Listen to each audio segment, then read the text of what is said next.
了。在检疫人员的引导之下，从机场侧门走了出来。他就是从以色列被遣返的台湾旅客之一。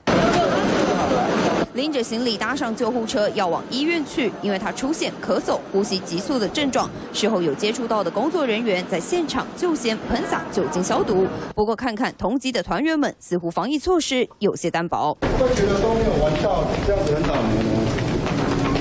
虽然每个人都有戴上口罩，但是没有其余的防护。回台时也都走一般通道。至于身体不适的妇人，则是等到其他人都下机后，最后离开。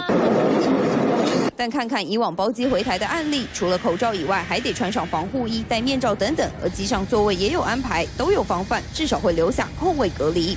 这一回，台湾旅客曾和确诊病例待在密闭空间内2个小时。回台时的防疫措施顶多戴口罩，并且机上初步询问身体状况，和一般旅客没有太大差异。这样的防疫措施足够吗？风险就是这个以色列人上厕所污染了厕所里面的东西，比如说一些物品，然后你再接着去上厕所沾到病毒。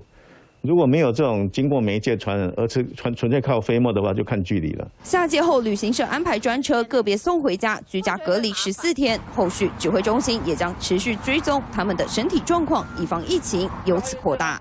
三立新闻徐兆伟、张德生、李玉锦 SNG 小组台北报道。